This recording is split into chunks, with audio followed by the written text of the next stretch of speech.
ساكنة طنطا تتعرض للتهميش والإقصاء.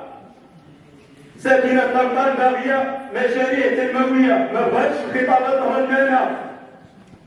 ساكنة طنطا بغات زيارات ميدانية. شكرا على هذا الكلام اللي كيدغدغ المشاعر السي حنان، ولكن فعلا طنطا غنية على هذا الكلام السي حنان.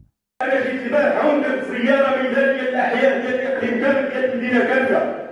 عيد تشوف إقليم بحال هذا ومدينة بحال هذه. ما غاديش نتكلم على الجماعات ديال الإقليم، يكفي أننا نشوفوها.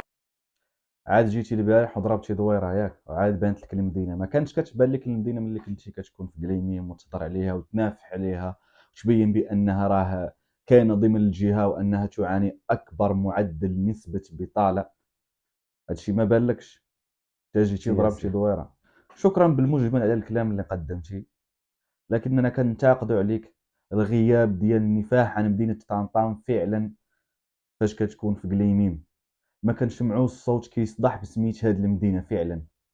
والا فطنطان هي فعلا غنيه بشبابها وبرجالاتها اللي محتاجه فقط تديرهم على اشراف المستقبل باش يمثلوها في الصوره الانتخابيه اللي هي جايه.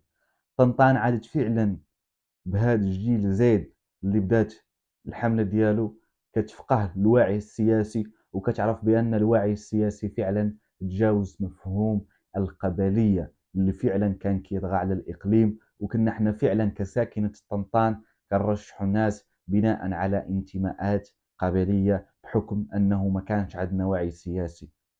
وللاسف تم خداعنا مرات كثيره من حملات كثيره اللي اعتقدنا فعلا بانها هي حملات شبابيه وحملات اللي غادي تدعي للنهوض وبالمشي للامام في المدينه، لكنها خانت صوت الساكنه.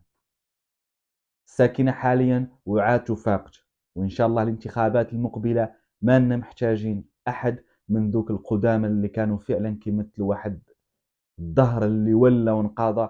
محتاجين نشوفوا ناس جداد، وان شاء الله وبحول الله غادي نشوفوهم.